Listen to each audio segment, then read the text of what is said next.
पिंपरी चिंचवडमध्ये पावसानं थैमान घातलंय। हिंजवडीचं पुन्हा वॉटर पार्क झाल्याचं पाहायला मिळतंय। रात्री मुसळधार पावसानं हजेरी लावली आणि रात्रीची परिस्थिती आवाक्यात आलेली आहे। मात्र आणि सकाळी मार्ग खुला झालेला आहे। पावसामुळे नागरिकांची तारांबळ उडाल्याचंही पाहायला मिळालं। पिंपरी चिंचवडमध्ये काल रात्री मुसळधार पावसानं हजेरी लावली।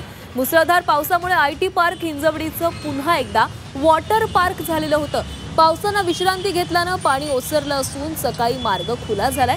आणि या संदर्भात अधिक बोलूयात, आमचे प्रतिनिधी कैलास पुरी आपल्या सोबत आहेत। कैलास, पिंपरी चिंचवडमध्ये पावसानं थैमान घातलेलं होतं। याच आयटी पार्क परिसरात म्हणजे हिंजवडी परिसरामध्ये नेहमीच पाणी साचतं। काल शनिवारी कमरे इतकं पाणी आणि कालच्या पावसामध्ये पुन्हा एकदा गुडघाभर पाणी साचलेलं होतं। नेमकं काय कारण आहे? गेल्या काही दिवसांपासून जो पाऊस सुरू आहे त्याच्यामध्ये हिंजवडीमध्ये भयानक परिस्थिती पाहायला मिळत आहे। अर्ध्या तासाचा पाऊस झाला तरी हिंजवडीच्या रस्त्यांवर गुडघा एवढं पाणी जे आहे, कमरे एवढं पाणी साठत आहे। अनेक ठिकाणी मेट्रोचे काम जे आहे ते सुरू आहे, त्याचबरोबर सिमेंटचे रस्ते केलेले आहेत आणि या सिमेंटच्या रस्त्यातून पाणी निचरा होण्यासाठी योग्य ती खबरदारी घेण्यात आलेली नाहीये।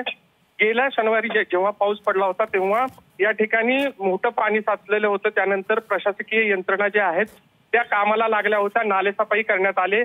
मात्र असं असलं तरी काल रात्री झालेल्या पावसामध्ये पुन्हा एकदा हिंजवडीमध्ये कमरे इतकं पाणी जे आहे ते रस्त्यावर साचलं। नागरिकांना प्रवास करताना प्रचंड त्रास झालेला आहे। एकूणच हिंजवडीचं वॉटर पार्क होतंय की काय अशी भीती या निमित्तानं निर्माण झाली।